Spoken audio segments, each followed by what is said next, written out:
Clam chowder. White, rich, thick, creamy, white. Did I mention white? Clam chowder. It's never red. It's never made with tomatoes. It's never thin. That's soup. This is chowder. New England clam chowder. We grew up on it. We love it. It's a perfect winter meal. It's kind of chilly and a little rainy today. Today's the day we're going to do it. First thing I have to do is peel and dice the potatoes and get them cooking and cut up that bacon and then prep all the vegetables. So I'm going to get started on that. And when I'm done with that, we'll be back and I'll show you how to put it all together. So I've peeled and diced the potatoes, and you want them to be about that big, half-inch size, okay? Put them in the pot. I have clam juice here. I'm going to cook the potatoes in the clam juice. Potatoes are like a sponge, and they soak up everything you put on them. So if you have to boil them, you might as well boil them in clam juice to give them some flavor. Now, I make a double recipe because Tom will eat this all day long if I let him. So although the recipe calls for 3 bottles, I use 6. If it isn't enough to cover the potatoes, it's a couple of pounds. You can always add in a little bit of water. And you're not going to cook these all the way through. You just want to get them soft because at the end, they're going to go into the pot with the rest of the clams and the cream and the butter and the bacon and the onions and the celery. But, okay, so that's covered.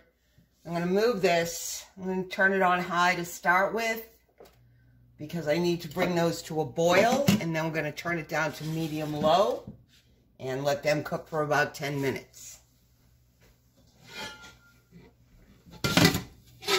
In the big pot.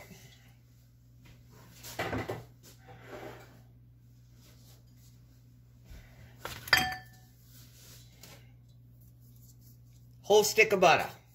I know, but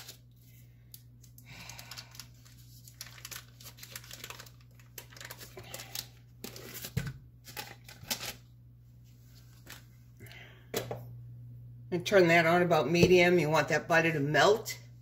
It's going to take a couple of minutes or so, I guess. Let me move that a little bit so you can see a little bit better. There we go. Yay.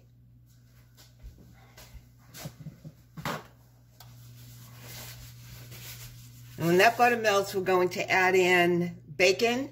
I've got about 6 slices of thick cut bacon, and I've cut it into little pieces like that.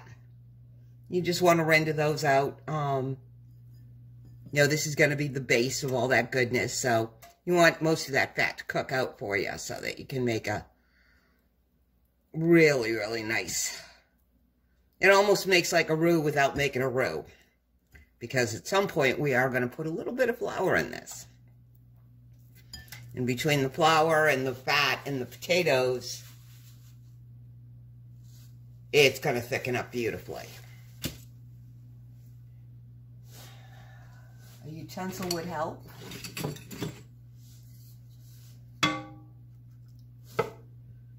I've got this pan on about medium. I never want to start with anything too hot. Just like seasoning, I can always turn it up. The only thing I start out real hot is when I'm searing off meats. And then, of course, that has to be on high. Get that pan screaming hot so you can sear that off.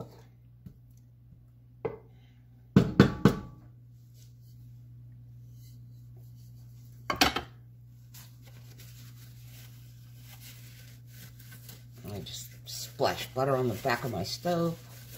That's okay.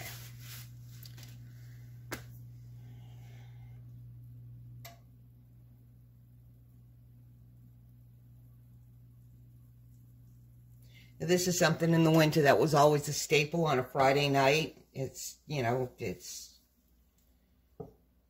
growing up. It was always something easy to make, and it satisfied the fish requirement that we grew up with. That was always a lot of fun.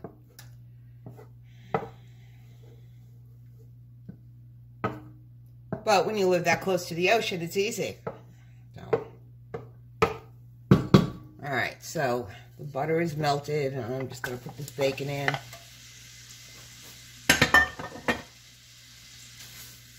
Stir it around, start getting that to separate, because, you know, bacon sticks together.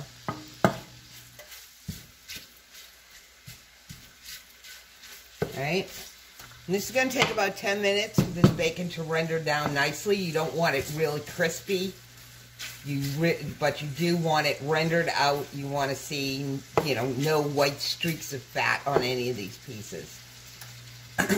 Potatoes are heating up. They're going to come to a boil. Like I said, I'm going to turn it down to medium-low. They're going to sit here for 8-ish minutes. You want them to be tender, but when you put a fork in the piece, you still get a little bit of resistance. Because, like I said, they are going to cook more when I add them to this.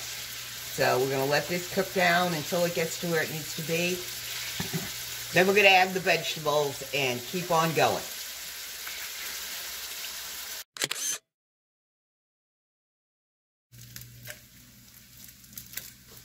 So, the bacon is just about done. Let me get a spoon so I can show you this.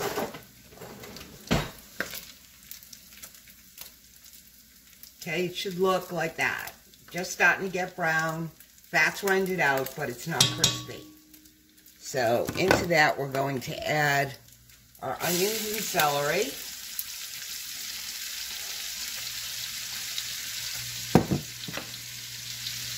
A couple cloves of garlic. 2 bay leaves. And when this is done, remember to take the bay leaves out. They don't taste very good.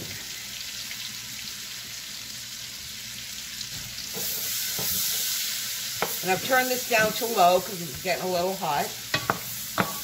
And you're just going to stir that up and let that cook down for about 6 minutes. So the potatoes have started to boil, so I'm going to set this timer for 8 minutes. Turn it down to low. Try not to let it boil over.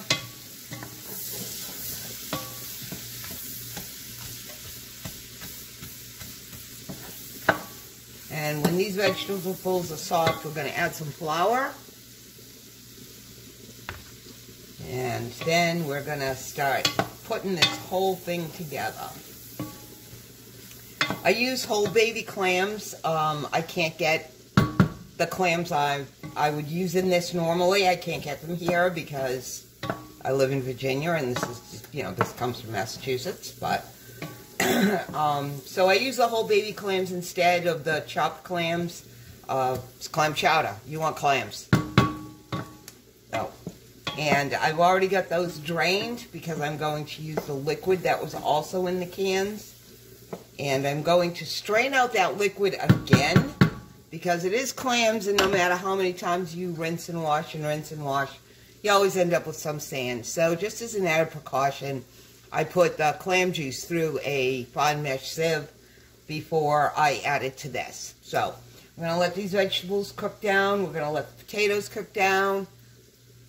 And then we're going to put this whole thing together, put the cover on it, let it simmer, walk away. When everybody's ready to eat, this will be ready to go. The potatoes are done. The vegetables are soft. We've got some flour here. Just sprinkle it in there.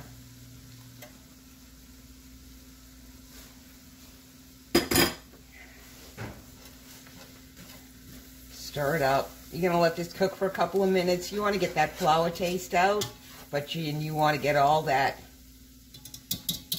butter combined with the flour to make this base for this thick. You do not want to let the flour brown, so just keep stirring it.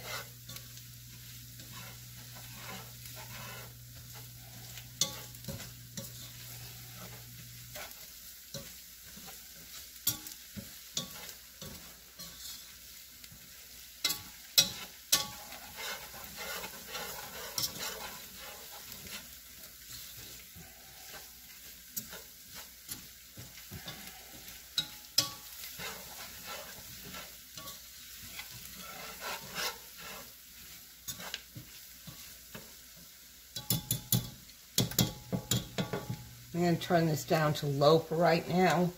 I will turn it back up again, but I'm going to add a liquid into this so it will tend to bubble and splash.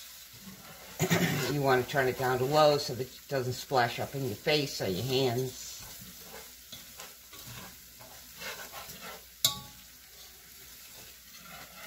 After many, many years of cooking, I have burned myself more times than I wish to recall. Alright, so I have the clam juice from when I strained the clams. So that goes in.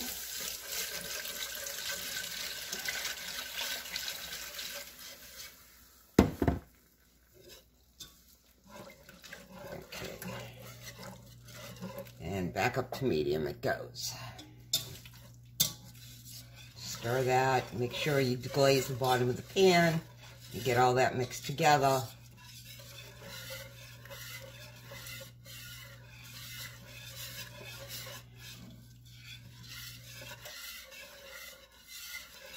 Alright. You can see it's getting thicker as it cooks.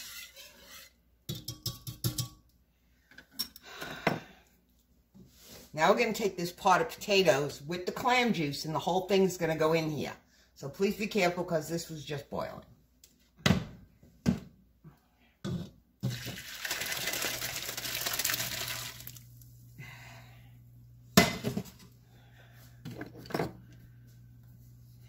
Give that a stir.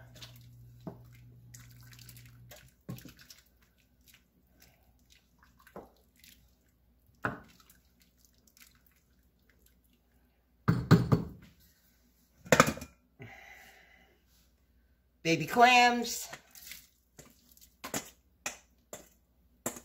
every last one of them.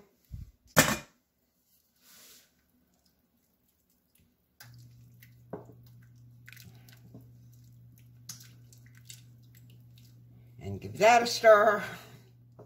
Stir, stir, stir. And then 3 cups of half and half.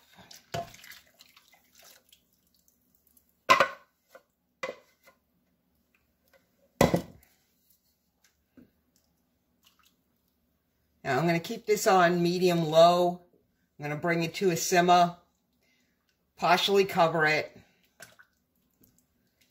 and that's basically it. It's done. Just going to let it simmer here. It's going to get thicker because of the potatoes, and we'll taste it and see if it needs any salt and pepper. It probably needs a little salt, but I'm going to let this cook down before I taste it. And since it's soup and sandwich season, I will probably make grilled cheese with bacon to go with this, and I will have to make a loaf of that English toasting bread in order to do that. That recipe is on LG Bass's channel. And I will post that so that you can go over and look at that recipe and see how that's done. But that bread only takes an hour, so I'm good to go. We'll be back when this is done. You can see how it all looks. And so there it is. 2 cups of clam chowder, 2 sandwiches ready, 2 sandwiches waiting to come out of the pan. If you're listening to LG on his stream, you know he's screaming for his dinner. So I'm trying to get this done as quickly as possible, wrap it up, and tell him to come and get it. But we'll see.